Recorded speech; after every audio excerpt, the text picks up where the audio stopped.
And now to the Middle East, where Israel and Iran have traded more missile strikes. Iran state TV reported that about 60 people, including 20 children, were killed by an Israeli strike on a housing complex in Tehran. In Israel, Iranian missiles and drones have killed 3 and wounded dozens. Drone footage from south of Tel Aviv shows the damage there. The sixth round of U.S.-Iran talks in Oman on Tehran's nuclear program, scheduled for tomorrow, have been canceled. Daniel Shapiro was U.S. ambassador to Israel from 2011 to 2017. Mr. Ambassador, Israel says one of their main goals is to destroy Iran's ability to create a nuclear weapon. Can the Israeli military, does it have the capability to do that by itself? Israel has already, since it started these strikes 48 hours ago, done significant damage to the Iranian nuclear program. They've struck the Natanz enrichment facility, perhaps destroyed it. They're attacking another facility in Esfahan. But the big question is, do they have the capability to take out the deeply buried underground facility called Fordo? That has generally been assessed to be reachable only by heavy bombs and strategic bombers that only the United States possesses. But I wouldn't underestimate Israel's ability to find solutions. They've shown incredible ingenuity and creativity in pager and beeper attacks against Hezbollah, in attacking a weapons facility in Syria, and even in these strikes in smuggling drones into Iran that it used in the early hours.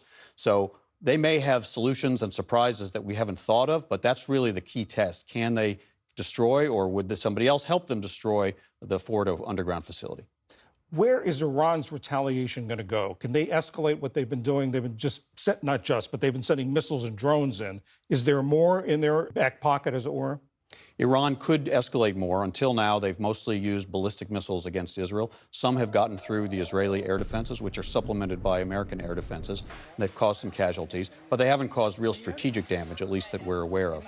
What they might try to do, especially as that inventory of ballistic missiles goes down, is turn toward energy targets in the Gulf. They blame Gulf countries, just as they blame the United States, for supporting Israel, even though those countries have distanced themselves from this attack. But if they decide to blockade the Strait of Hormuz, if they decide to hit some of their neighbors' energy targets, or even if they decide to hit American military bases in the Gulf, that would be a big escalation. How likely is that last point, they're targeting U.S. military bases? I think it's unlikely in the near term because they don't want the United States to get involved in this war.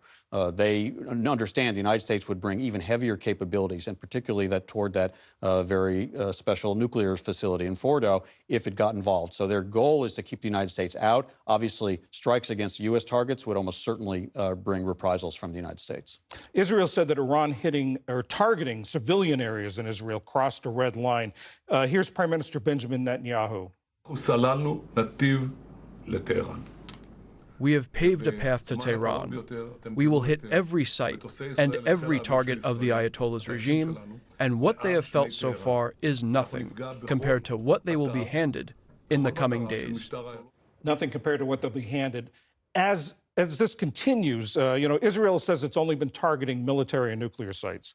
As the escalation goes on, could that change? Well, I think that's their goal. Their goal is to prevent Iran from ever having the capability to build a nuclear weapon, so it's the nuclear sites. Their other goal is to prevent Iran from having the ballistic missile capability to target Israel as it's been doing.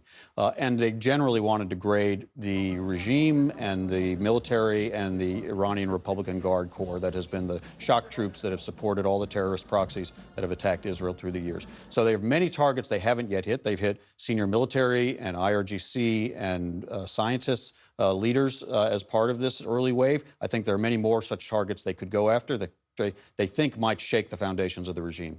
The Prime Minister also at one point this week addressed the people of Iran. Is regime change possible? I don't think regime change is a realistic goal and probably not even a legitimate goal to try to pursue through military means, whether by Israel or the United States or others. But we do know that the Iranian people, many of them, view this regime as a deeply brutal, corrupt, mismanaged regime that has made their lives miserable, that has squandered many resources toward wars against Israel that do nothing to improve their lives. So there could come a tipping point when pressure from outside gives strength and gives encouragement to Iranian people on the inside to turn against the regime. And so we can't rule out the possibility, just as it happened in Syria earlier in this drama several months ago, that the Iranian regime could face a moment of truth. President Trump seems to be suggesting that what Iran is going through may push them at the negotiating table. Negotiations were called off this weekend. Could Iran return to the table after this? Well, they could. They won't in the first days of this. That would look like a capitulation. And the standard that President Trump has set for those negotiations is that Iran eliminate its nuclear enrichment program. And that's really a key demand, because as long as they retain that capability, they basically retain the ability to build a nuclear weapon. It's too dangerous to let them have it. So if they're willing to come back to the table on that basis, maybe there's room for talks. They may only be willing if they fear that Israel, or even if the United States, might bring military pressure to bear to actually destroy the last remaining nuclear facilities they have. Former Ambassador Daniel Shapiro, thank you very much. Thank you.